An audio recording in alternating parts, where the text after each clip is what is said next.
En face, Giorgia Meloni joue une carte différente. Elle aussi, en Italie, tient un discours ferme sur l'immigration. Mais lorsqu'il s'agit de l'Algérie, elle adopte une tonalité presque opposée, coopération, respect et partenariat. Cette divergence révèle une fracture profonde entre les deux pays. Ainsi, Retailleau devient l'ombre française de ce duel, celui qui dit tout haut ce que Paris pense tout bas. Mais son rôle reste ambigu. Car en endossant ce discours, il expose aussi la faiblesse stratégique de la France, qui se réduit à agiter la menace des visas au lieu de proposer un projet de coopération. En Algérie, la réaction a été immédiate. La menace française a réveillé de vieux souvenirs, ceux d'un temps où Paris décidait qui pouvait circuler, qui pouvait commercer, qui pouvait exister dans l'espace méditerranéen. Les médias ont dénoncé une forme de néocolonialisme, et les citoyens ont vu dans ce geste un affront à la dignité nationale. Mais l'histoire ne s'arrête pas là. Car pour la première fois depuis longtemps, une voix européenne, celle de Meloni, s'est élevée pour défendre Alger. Cette solidarité inattendue a eu un écho profond. Dans les débats télévisés, dans les discussions populaires, on a salué cette prise de position italienne, perçue comme un signe de respect. Le gouvernement algérien, de son côté, a réaffirmé que l'Algérie ne plierait pas face aux menaces. Bien au contraire, ce type de pression ne ferait qu'accélérer la diversification de ses partenariats, notamment avec la Russie, la Chine et la Turquie. Ainsi, la carte Schengen pourrait se transformer en un boomerang contre Paris, car elle pousse Alger à renforcer encore davantage son indépendance vis-à-vis de l'Europe occidentale. Cette confrontation dépasse les frontières algériennes.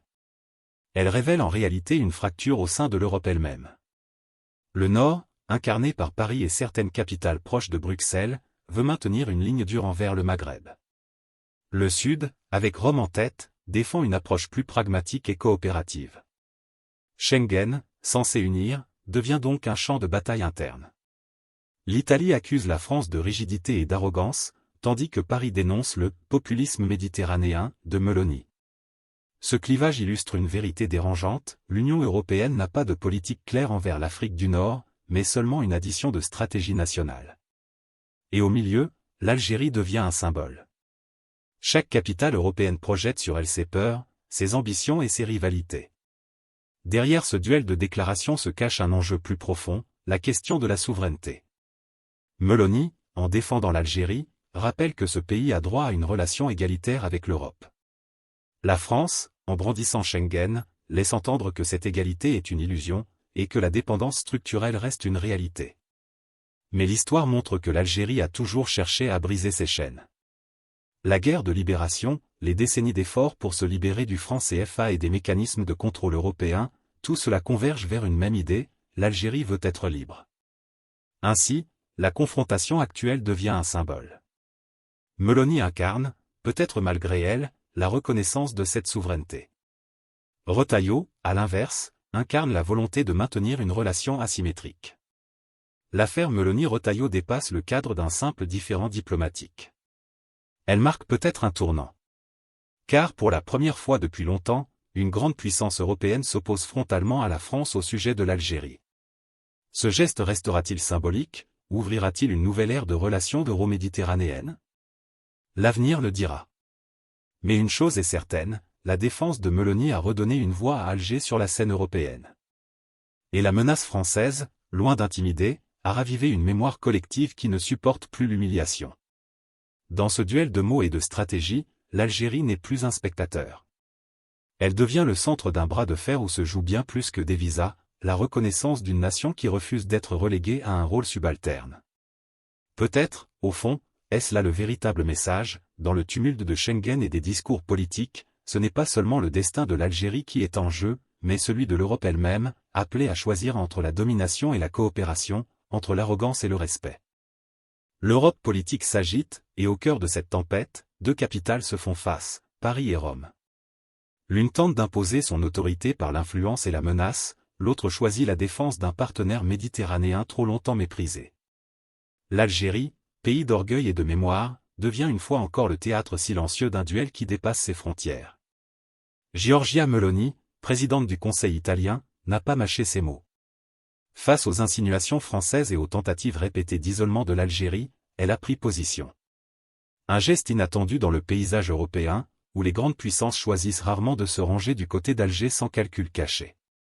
Et pourtant, Meloni, dans une posture empreinte de fermeté et de stratégie, a rappelé que l'Algérie n'était pas une nation secondaire, mais un acteur incontournable du bassin méditerranéen.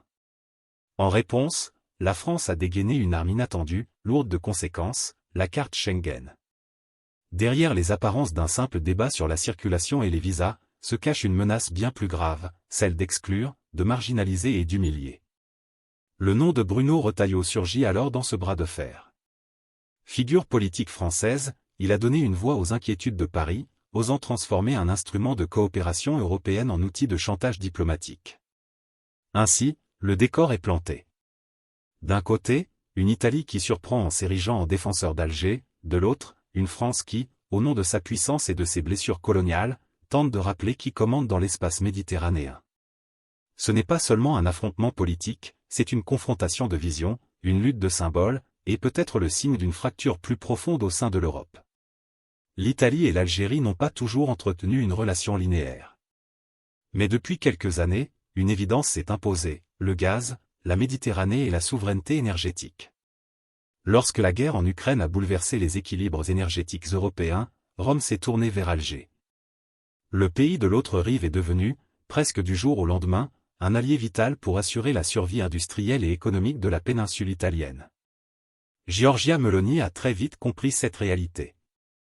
Elle a multiplié les visites officielles, les accords et les gestes symboliques pour consolider ce partenariat. Pour elle, l'Algérie n'est pas un simple fournisseur de gaz, c'est une clé stratégique permettant à l'Italie de renforcer son rôle en Europe et de se libérer de la dépendance vis-à-vis d'autres puissances. Cette proximité n'a pas échappé à Paris. La France, autrefois considérée comme le parrain naturel du Maghreb, voit aujourd'hui l'Italie avancer ses pions avec assurance. Meloni ne défend donc pas seulement Alger pour des raisons morales ou diplomatiques, mais parce qu'elle y voit une prolongation de l'intérêt italien. Cependant, son discours prend une résonance plus large. Elle affirme, avec force, que l'Algérie mérite respect et égalité dans ses relations avec l'Europe. Cette défense choque Paris et Bruxelles.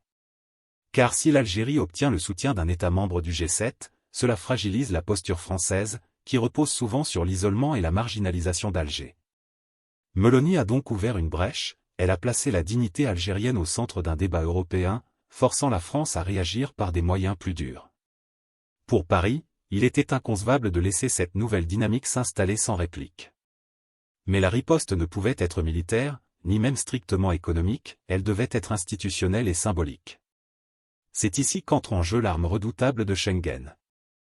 L'espace Schengen est censé incarner la libre circulation, la fluidité et la fraternité européenne. Mais entre les mains de la France, il s'est transformé en outil de contrôle.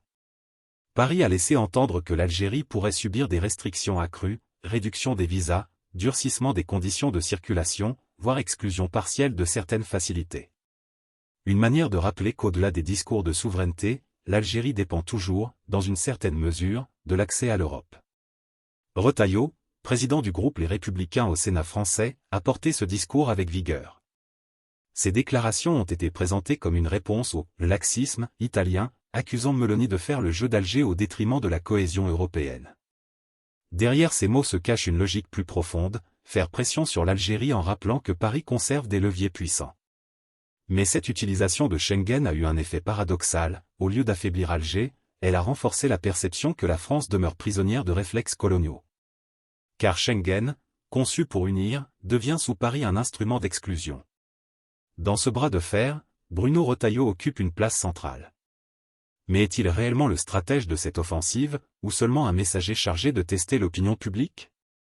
Retailleau incarne une droite française attachée à la souveraineté et souvent critique vis-à-vis de l'immigration. Pour lui, la relation avec l'Algérie doit être révisée, durcie, rééquilibrée au profit de Paris. Ses propos sur Schengen ne sont donc pas une simple réaction diplomatique, ils traduisent une vision plus large, où l'Algérie n'est jamais considérée comme un partenaire égal, mais comme un pays qu'il faut contenir.